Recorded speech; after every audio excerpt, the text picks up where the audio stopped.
Jacob was a good and just man. He lived in Canaan and was considered a prophet, for he would have had visions where God spoke to him. Jacob wished that his descendants were extensive as his ancestors. Although he already had 10 children, he longed to have many more children with his concubines, and thus fulfill his dream and God's design since his ancestors indicated this mandate. Rachel was one of his wives, and the one he loved the most, because since he saw her, he was deeply in love with her. However, the years passed and Rachel could not conceive a son of Jacob. One day, Rachel, very excited, told her husband the great news that at last they would have a son. "My beloved, at last the miracle has been fulfilled. We will have a son, your 11th successor," said Rachel. Jacob answered her, "The Lord has heard my prayers. My descendants will be infinite as the stars in the sky." Jacob did everything so that Rachel would carry her pregnancy as healthily as possible, which he did not do with any of his concubines. The months passed, and from Rachel's womb came into the world a beautiful baby boy, whom they named Joseph. Jacob gave his life for Joseph, for he was born of the woman he loved most, so he often gave him gifts and moments of companionship. Joseph, even as a child, worked in the fields with his brothers, because they were all shepherds and his father ordered them every morning to perform various tasks during their working hours. His brothers were gradually becoming annoyed with his father, because they all had very difficult tasks and forced Joseph very easy tasks, or even there were days when he did not do any work and stayed home with his father. Joseph loved his father's company, but he also loved to go out into the fields to work with his brothers. For many years Jacob was very protective of his beloved son Joseph, and his brothers nicknamed him Daddy's favorite. A few years passed and Rachel again bore Jacob a son, but unfortunately, he did not survive and died in childbirth. Before Rachel died, she named her son Benoni, but after the death of his wife, Jacob changed his son's name to Benjamin. At the age of 16, Joseph wanted to do the same tasks as his brothers, and although his father did not allow him to do so, he insisted until he managed to convince him. But Jacob always told him, "My son, I enjoy your company. Besides, I would not want anything bad to happen to my most beloved son." One day, Jacob ordered his sons, except Joseph, to lead the sheep out to the field. "Joseph, come with me. Stay a moment. I have something for you," said Jacob. The intrigued boy said, "Yes, father, but hurry, I want to go with my brothers." Jacob took him to his tent and took a beautiful colorful robe and gave it to him, telling him to try it on, because he had had it made especially for him, and this was a really important gift. Joseph hugged his father, took the blanket, and put it on very happy. "Thank you, father, for this gift. I'll go show it to my brothers," said Joseph. However, the father did not let him leave, for he told him that his brothers were working and that it would be better for him to stay at home with him. But Joseph begged him to go until Jacob agreed. On the way to the field where his brothers were, Joseph saw several sheep straying from the others. He took them and followed them to where his brothers were grazing. But when he reached them, he saw that they were all asleep, so the sheep were going elsewhere. With a shout he woke them up. His brothers were too frightened and instantly stood up, while Joseph laughed loudly. Furious, they all began to complain to Joseph, but he answered them, saying, "You are the ones who are sleeping on the job, and it is me you are protesting to?" One of his brothers looked at him angrily and noticed the new robe he was wearing and said, "And this robe, who gave it to you? Where did you get it?" And Joseph said, "Our father has given it to me. It is very beautiful and I will always wear it. He told me that he had it made especially for me." They were all enraged. They envied him for having the benefits and the best things of his father for being the favorite son, and they began to push him and say several denigrating things against him. Joseph, the only thing he said was that he was not to blame for being his father's favorite, but in spite of that, he wanted to get along with all his brothers. In the evening they returned home, and on the way, Joseph did not stop talking, so he told one of his dreams. The young man said that he had had a very beautiful dream in which all his brothers were gathering ears of wheat. However, one of the loads was much larger. It was his and it stood out from all the others, so the others knelt before it. His brothers were intrigued by Joseph's dream and claimed to him that, because it insinuated that he was better, and because they would kneel before him. Joseph said that it was just a dream he had and that he was not to blame for anything. So when they got home, they beat him until Jacob came to stop the fight and asked what was going on. The brothers told Jacob what had happened. However, he did nothing and sent everyone to their tents to sleep. He stayed with Joseph and he told him all the dreams he had. He also told his father that while he was going to see his brothers, they were asleep and were not doing the work he had ordered them to do.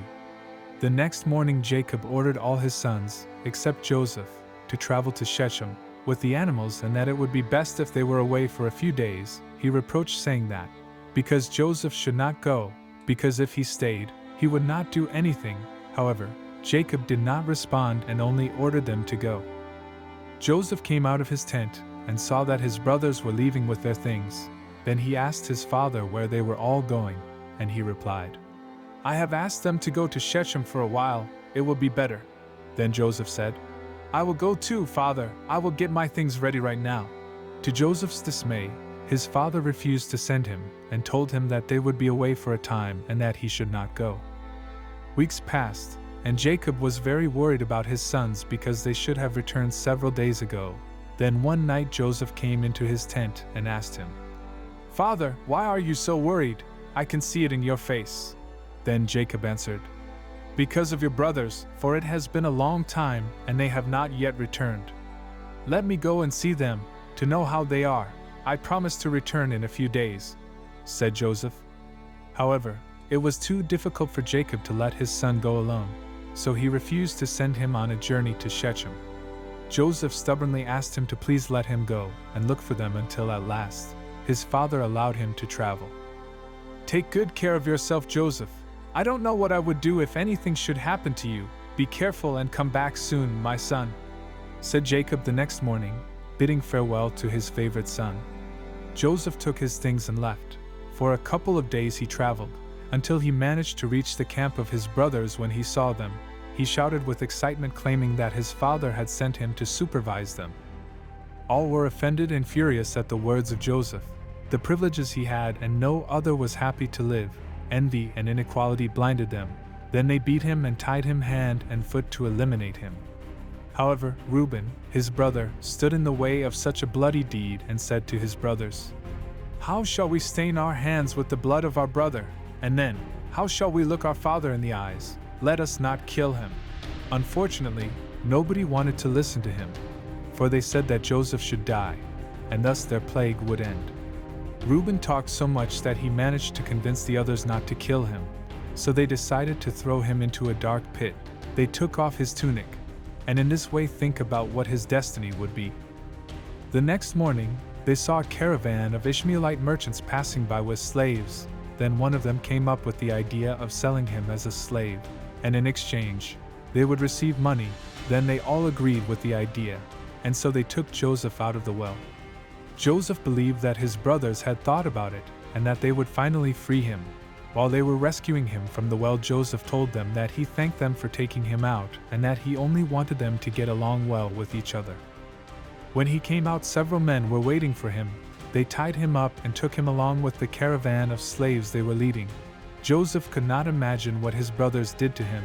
He was indignant and very hurt by the great betrayal he received.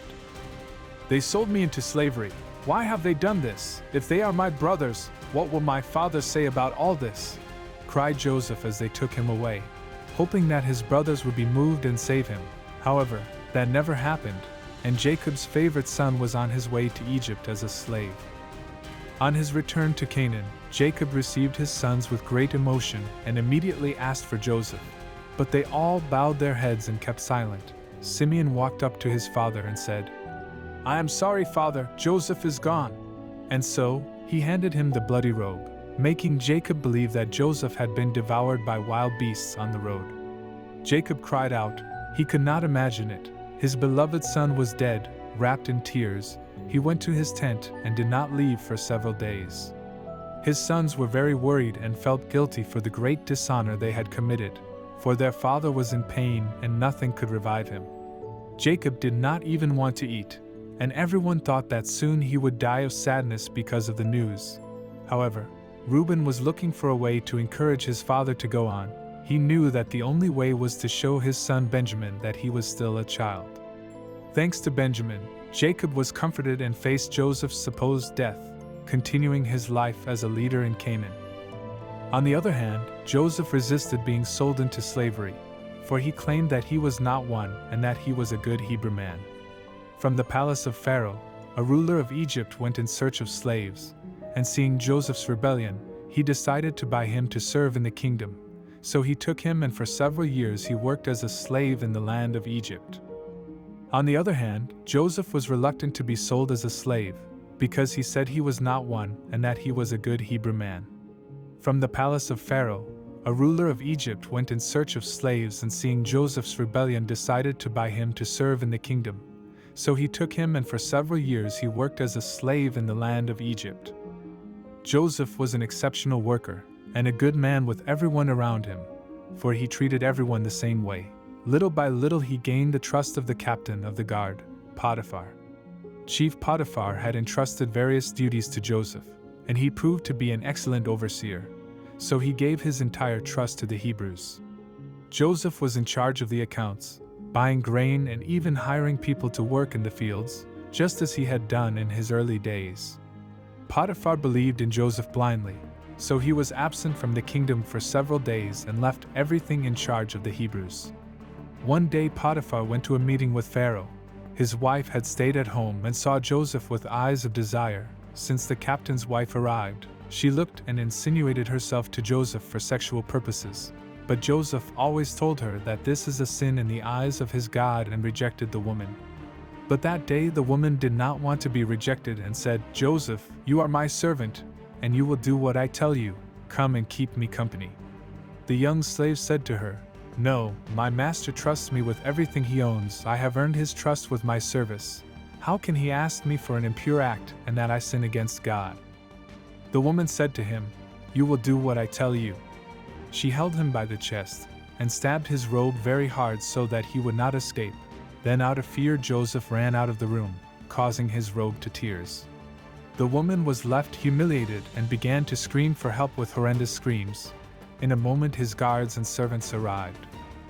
Potiphar's wife had in her hand a piece of Joseph's robe, and in tears she said, "I have been outraged.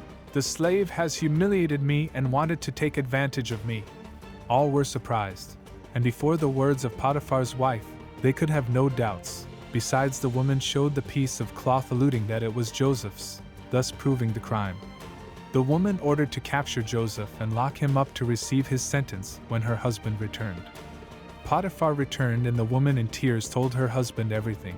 But he hesitated and said, "How can it be that my most loyal servant has done that if he has proven to be a good man?"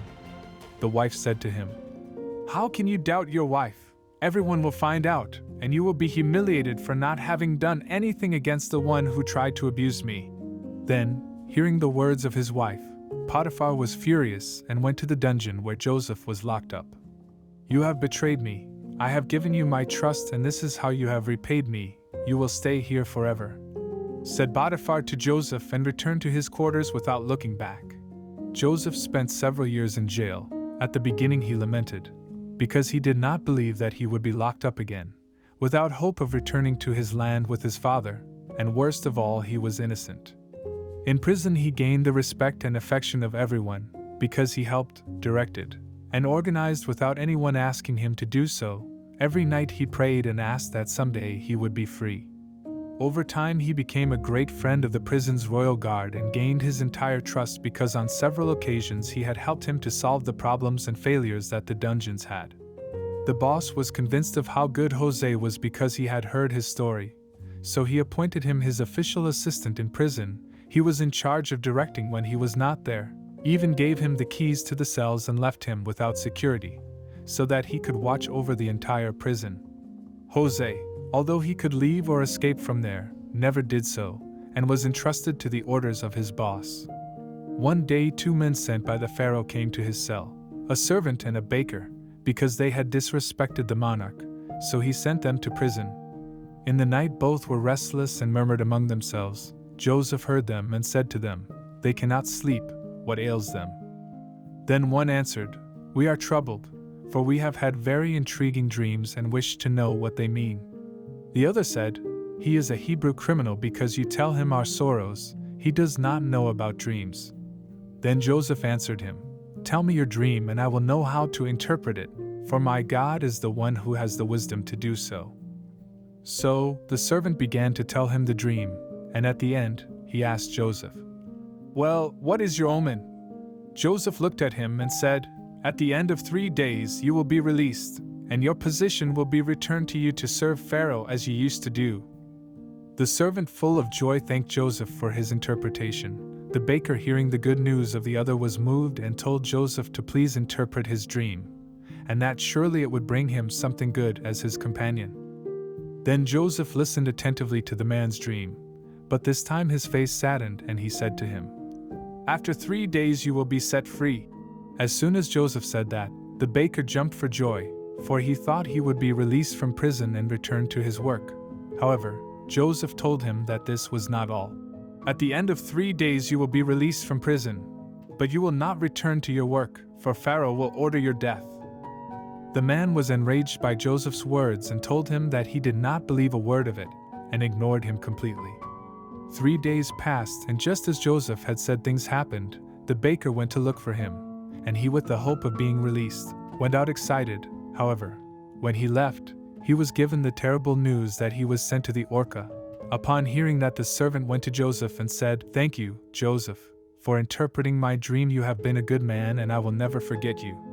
And Joseph said to him, "My God has been the one who has made it possible. I will only ask you one thing. Tell Pharaoh about me and help me to get out of prison and return to Canaan." The servant went free and promised Joseph that he would help him get out. Some years passed, and Joseph was still in prison. He remembered the servant's promise and was filled with resentment. However, soon after, he accepted his life and understood that he had no salvation. Long months passed, and Joseph in prison was gaining power, and became a great friend and confidant of the chief, until one day Pharaoh sent for Joseph. Pharaoh for several days had the same dreams and had consulted with several who claimed to know how to interpret them, but no one could give a meaning to their dreams. His servant remembered Joseph when he was in prison, told him what he had prophesied, and recommended him attesting to his gift. Joseph was instigated and at the same time excited, because he believed that he would return to his family. When he entered the palace and presented himself to the monarch, he said, "Joseph, I have been told that you can interpret dreams." Then Joseph replied, "No, sir, I cannot do that." Everyone was shocked because that meant death for the servant who recommended the slave. Then Pharaoh looked at him with fury, and Joseph said, "I do not, but my God is the one who has the wisdom to do so and put that knowledge in me to spread it. Tell your dream, my lord."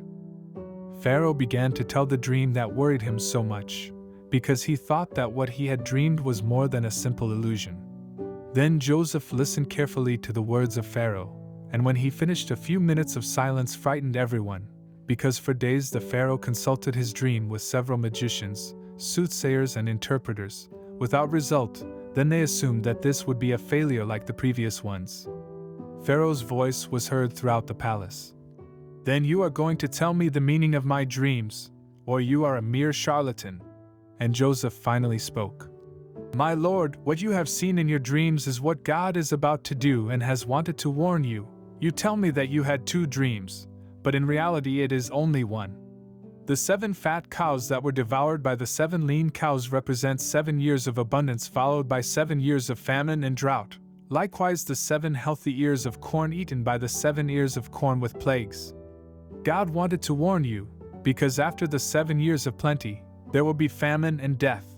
Pharaoh was worried when he heard the words of the young man, and said that then would be the end of Egypt, for the famine was coming. He was overwhelmed and did not know what he should do in such an unfortunate situation. Then Joseph raised his voice and said, "If I may, sir, I suggest that during the 7 years of plenty you store up plenty of food and provisions for the harsh years of famine." "But how to do it?" said Pharaoh. Then Joseph said, "I recommend that you divide the kingdom into sections and thus achieve more food. Appoint leaders for each section, and the kingdom will prosper in the shortage." Pharaoh was convinced of all that he had been told about the young Hebrew, because everyone in the kingdom said he was a good and bold man. so he hired him to help him in the plan that would save and maintain the kingdom. For a long time, he was giving his ideas to those in charge of the Pharaoh, and in time the results were seen throughout the kingdom, for the land was fertile and prosperous. 3 parts of the crops were kept to survive the lean years.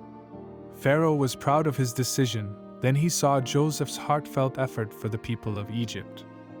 Joseph had forgotten his home, his father, and in him was born a new person who wanted to succeed in a new land, and so Pharaoh sent for Joseph, and before all Egypt appointed him governor.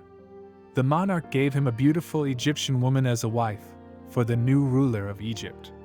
Several years passed and Joseph had already had 2 sons with his wife. The kingdom was strong and recognized, and everything was going well until the 7th year of abundance was over. As he had prophesied, the drought and the plagues had finished with the crops of the people. Then his strategy to have enough for everyone bore fruit. In Egypt, there was no shortage because they knew how to work at the orders of Joseph.